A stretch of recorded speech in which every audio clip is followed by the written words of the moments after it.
Just ahead on CTV News. A new law is changing how police pursue suspects in the county, and the FAA ends flight limitations just ahead of the Thanksgiving holiday. Plus, we sit down for an interview with Parks and Rec. We want to make sure that our community knows that we are very invested in making sure that all Prince Georges have an opportunity to live more and play more. These stories and more on CTV News, starting now.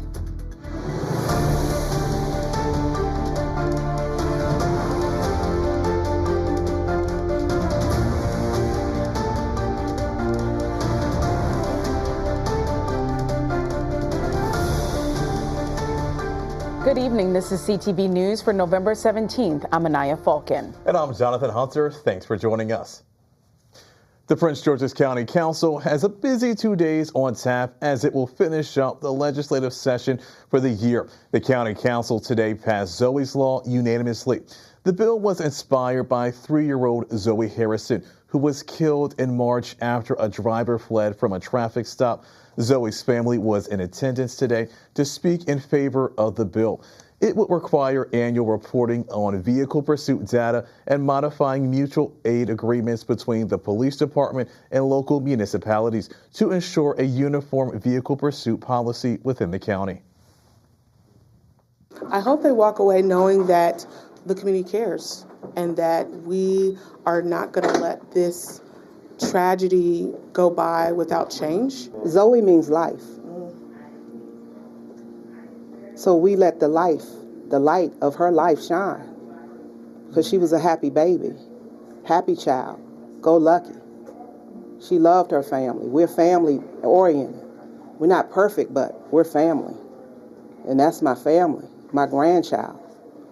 And I love her and I miss her. And there will be an event on Saturday honoring Zoe's memory. And standing in unity with the governor, the council also submitted a letter to the General Assembly today in support of Governor Wes Moore's redistricting commission. The governor announced the creation of the Redistricting Advisory Commission to consider mid-cycle redistricting earlier this month. Councilmember Juanica Fisher says her colleagues support the governor's efforts.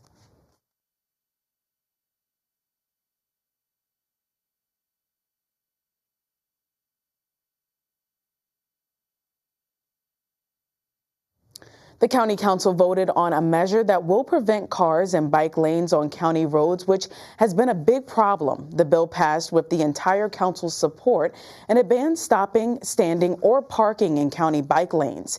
Data shows the county leads the state in the highest number of fatal crashes.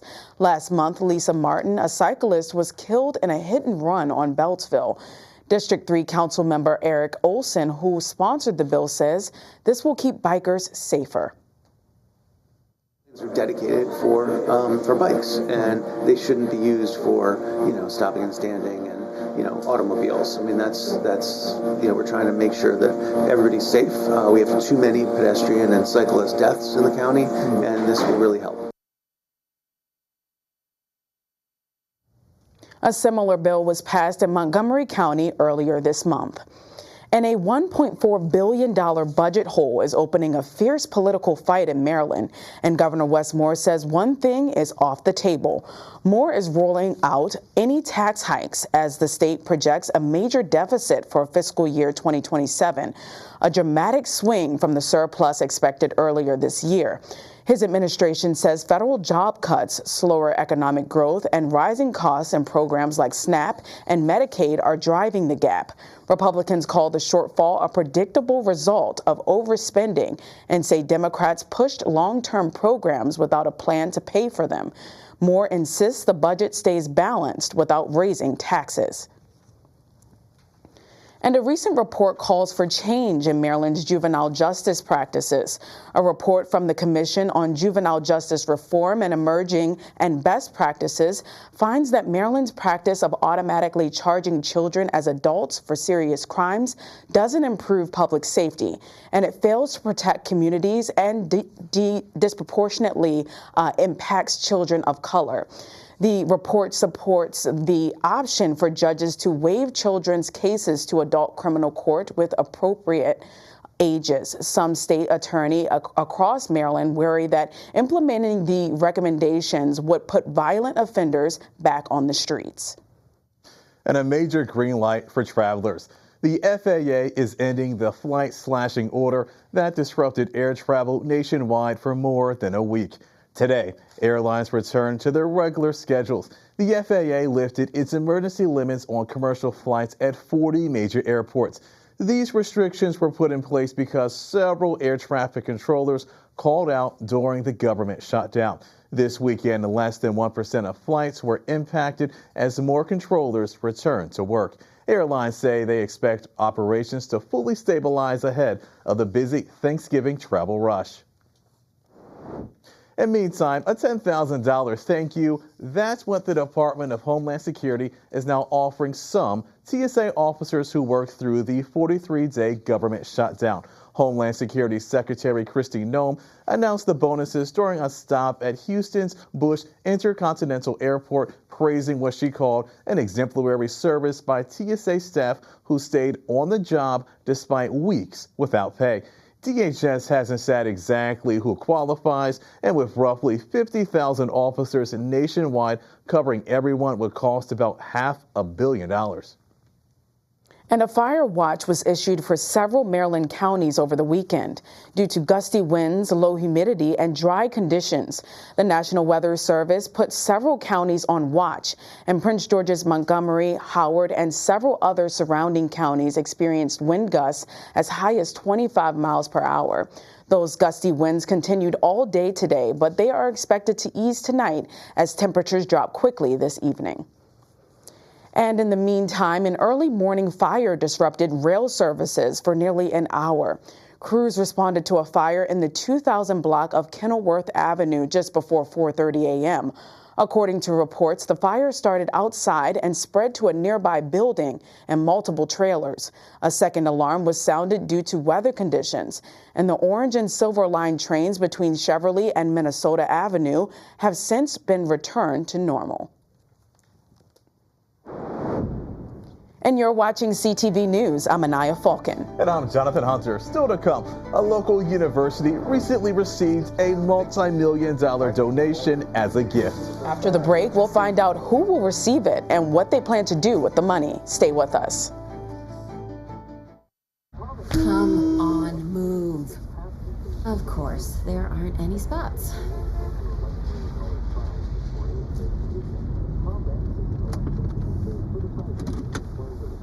A few minutes won't hurt anybody.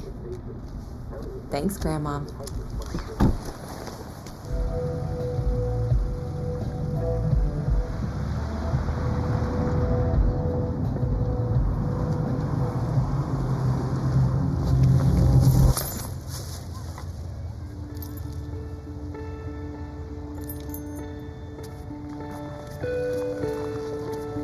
Paralyzed Veterans of America works tirelessly every day to create a more accessible America. Let's leave the accessible spaces to the people who actually need them. Whatever the reason, excuses don't excuse. Join PVA and be part of the solution. Honor the spot. Hi, I'm Elijah. In the summer, I like playing basketball on the trampoline. When I'm hungry, it affects me. Like, if I'm trying to read, I'll go to sleep, or if I'm trying to do something around class, I'll get distracted. When I grow up, I want to be a robotic engineer. I want to build robots that can help around the house. Helping people makes me feel proud of myself.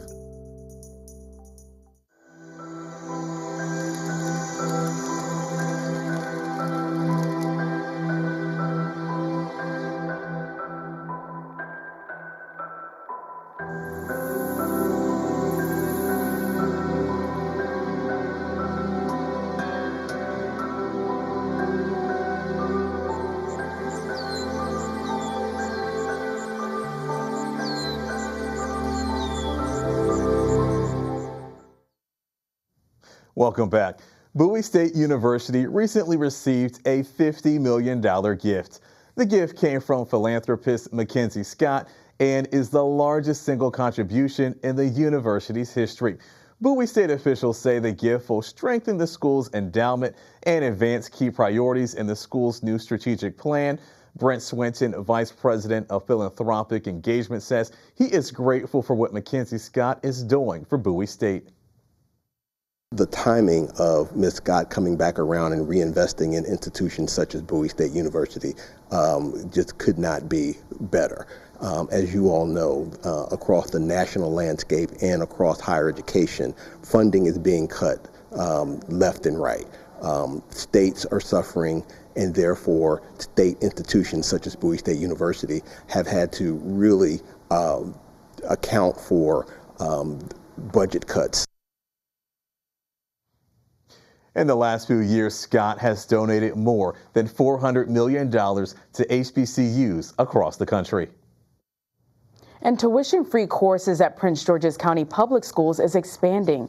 PGCPS will be announcing the expansion of the number of schools that will offer tuition-free college courses. Currently, the county program has 5 schools participating, and come next year, 25 high schools will be added. The expanded dual in-the-school program is slated to bring college-level courses into every PGCPS high school by the end of 2026 to 2027 school year. The University of Maryland College Park has set out on an aggressive campaign to raise $2.5 billion. The effort is called Forward, the University of Maryland Campaign for the Fearless. The goal is to boost research, education, and innovation. So far, the university has raised $943 million. President Darrell Pines says, quote, "The campaign will change the conditions through which our students, faculty, and staff are able to reach their goals. This campaign comes at a time when many colleges and universities are already facing funding cuts." And we're continuing to learn more about what happened before the Dolly ship collided into the Francis Scott Key Bridge, killing 6 construction workers. According to the NTSB, the crew members finished filling 8 potholes and were taking a break in their cars. Officials say the inspector checked their work and began walking back to his own car before he heard the crumbling noise of the bridge. Tomorrow, the NTSB is going to release their findings of the investigation nearly 20 months after the bridge collapsed. And lawmakers in Congress have roughly 2 months to find a bipartisan agreement when it comes to the rising health care costs. The 43-day shutdown occurred because Democrats and Republicans could not see eye to eye on a plan to extend the health care subsidies set to expire at the end of the year. There are still 9 funding bills that need to be passed before January 30th. If not, there will be another government shutdown. House Speaker Mike Johnson says Republicans are going to demand a lot of reforms before extending those tax credits. And new details have emerged regarding a girl in foster care who died in a Baltimore hotel room. The medical examiner's office determined that 16-year-old Kanaya Ward death was due to an overdose of common over-the-counter antihistamines. The report said an empty bottle of Benadryl was found on the scene, and along with a detailed note. Ward, who is from Prince George's County, had been a 10th grader at Augusta Fells Savage Institute of Visual Arts in Baltimore. A local hairstylist has been convicted in the assault of a 15-year-old client. You may recall this viral video going around back in March on social media. The hairdresser, 19-year-old Jayla Cunningham, accused the minor client of trying to leave the shop without paying for services and then dragged the 15-year-old by her hair. According to reports, the teen accidentally sent the money for her service to the wrong Cash App account. Cunningham is facing a maximum of 10 years in prison. Her sentencing is set for January 22nd. And still to come on CTV News, the Maryland Department of Transportation recently celebrated Thank a Safety Responder Day. That's right, and county residents got the chance to learn more about first responders over the weekend. I'll have that story for you after the break. You may have heard that the American Legion helps honor our fallen heroes. Or that the American Legion helped write the GI Bill, enabling veterans to get a college education. And yeah, you've heard us tell a good story or two. But did you know that the American Legion does so much more for our veterans? From advocacy on Capitol Hill to serving others in our communities, the American Legion continues its tradition of strengthening America through service. Learn more about supporting veterans in your community by visiting legion.org.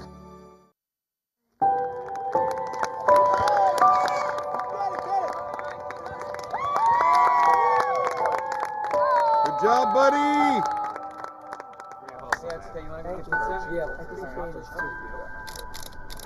Hey, buddy. It's time. Gotta go.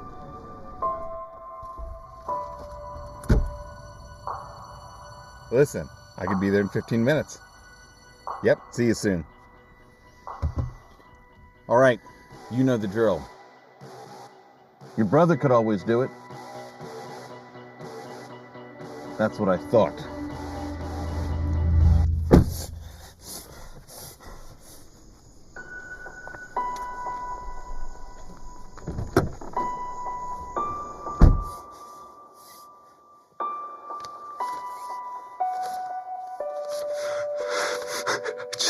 I just wanted to stop.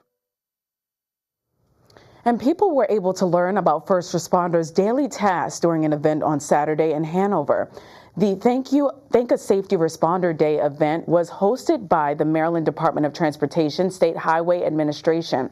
The free event gave people the opportunity to meet and learn about first responders, transportation, and interact with response vehicles and equipment. One of the KID attendees says this event was beneficial in more ways than one. This is a really fun event where I think I can have a lot of fun learning about transportation and learning things that I might not have known, and that might make me be able to know safety in the future when I'm behind the wheel. We really want all motorists to be safe on the roadways every day, and so seeing the work that goes into that helps people to make the connection that they can be safe themselves. During the event, attendees had the opportunity to make thank you cards for first responders. And the Thank a Safety Responder Day event also celebrates Crash Responder Safety Week that runs through Friday. And middle and high school students and recent graduates were able to receive some career development gems over the weekend. The Youth Career Fair was hosted by Congressman Glenn Ivey, PGCPS, and at-large Councilwoman Jolene Ivey. The event took place at Crossland High School in Landover on Saturday, and youth were able to learn how to create professional LinkedIn and Indeed profiles, learn how to dress professionally, and explore career opportunities for a variety of fields. The president of Congressman Glenn Ivey's Youth Advisory Board says this event was about accessibility. Having all of this in the same place for young people across the county to come here is really important in terms of growing our own and supporting our own and providing them with access to opportunities for them to succeed in college and in career. And during the event, middle school students were able to learn about career and technical education programs and the opportunities at Prince George's County Public Schools. And an event to teach women about menopause in a fun, interactive, and candid way took place on Saturday in Bowie. The Your Mind, Body, and Menopause Matters, the Good, the Bad, the Ugly event gave women the opportunity to share their experiences with menopause, receive creative mental health coping tools, and gain insight into heart health. The event's organizer says the information shared was valuable. It's just really discussing how your mental health, heart health, cardiovascular disease, as well as menopause all intertwine together, and how as women we have to be advocates for that and know what concerns we need to have and what we can do to improve ourselves. Stubbs says the information shared at the event is also important for men to be aware of. And after weeks of silence in the nation's museums, the Smithsonian is finally switching the lights back on. All Smithsonian museums reopened today, ending a month-long shutdown that closed every facility from the Air and Space Museum to the National Museum of Natural History. The doors first shut on October 12th, and while a few sites reopened late last week, including Air and Space, American History, and the National Zoo, the rest of the museums are now welcoming visitors once again. Staff say they're expecting strong crowds this week as tourists return after the record-length government shutdown. Prince George's County award-winning Parks and Recreation Department has a new leader. Darius A. Stanton takes the reins of the agency that controls the county-run parks, trails, community centers, aquatic centers, museums, and more. CTV's Katara Jones sits down with him in an exclusive interview. I just want to make sure that people understand the value of taking care of themselves and utilizing our resources and bringing your family in, walking in the park with your significant other, your spouse, taking your children out to make sure that they're taking advantage of our trails. This is Darius A. Stanton, the new director of the Prince George's County's Parks and Recreation Department. Since taking the job about 110 days ago, he's been hitting the ground running, focusing on innovation, improving the culture within the agency, and has even created a new financial unit. Stanton is also working with his team to create a better customer service experience for the thousands of visitors and participants the agency serves every year. When people come to our facility, one of the things we want them to walk away with is, wow, they really do treat us good at Parks and Recreation. We want people to feel good about the service that they get.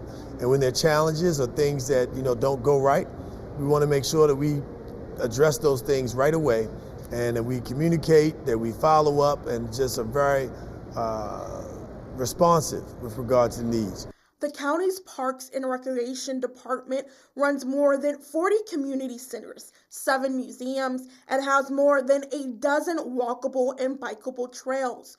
Through the agency, county residents can take swim lessons, learn how to play pickleball, take an art class, and even enroll their child in a summer camp program.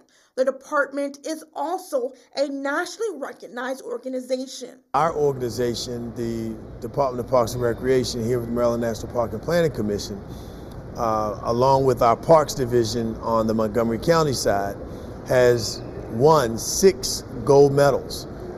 Which means that we have been national gold medal winners. We've been finalists a number of times. Most recently in 2025, we were acknowledged as a finalist, 1 of 4. We're very proud of the fact that we've been acknowledged in all of the work that we do, that we've been deemed as the #1.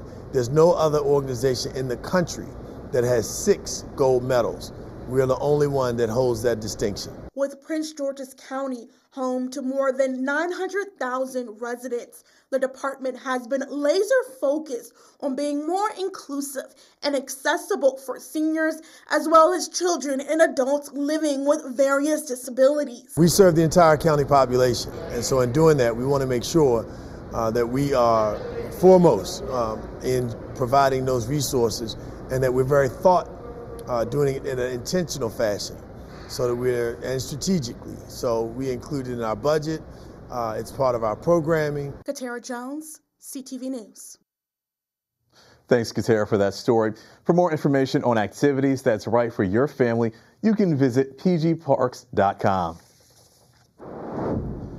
Don't go anywhere. Simon Buggs has our Monday sports page. That's right. What's going on today, Simon? Stay tuned for your Monday sports page, everyone, as Terps Athletic Director James Smith spoke on the future of head football coach Mike Loxley. Don't move. Having low income can mean making tough choices. Choosing between paying for food or medication or a place to live is a reality for many people. Do you know someone who could use some extra help? Find out about the Supplemental Security Income Program, SSI. You could receive monthly SSI payments if your income and financial resources are low and you are 65 or older, or an adult or child with a disability or who is blind. SSI is money you can use to help pay for basic needs, like putting food on the table, keeping the lights on, paying the rent. It can mean new shoes for growing feet or help with medical needs. Call 1-800-772-1213 or visit ssa.gov/SSI to schedule an appointment or start to apply today. That's ssa.gov/SSI. Produced at U.S. taxpayer expense.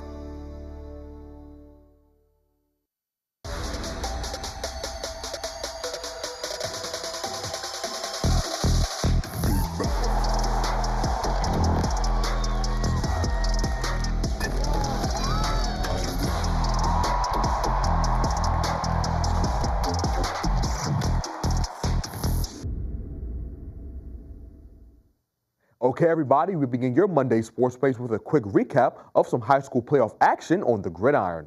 First up, Central season came to a close after getting routed by Sparrows Point 34-6. Frederick Douglass won a close game against the Lions 14-12. And finally, Gwynn Park will have to wait until next season to make another run at the state title after losing to Wico High School 52-26. Meantime, the UMD football team is in the midst of another losing season, as the Terps currently sit at 4-6, with the most recent loss coming against Illinois this past Saturday. And while some fans of the team may think the Loxley era should come to an end, Terps Athletic Director James Smith is saying otherwise, as he has announced that Coach Loxley will return for the 2026 season.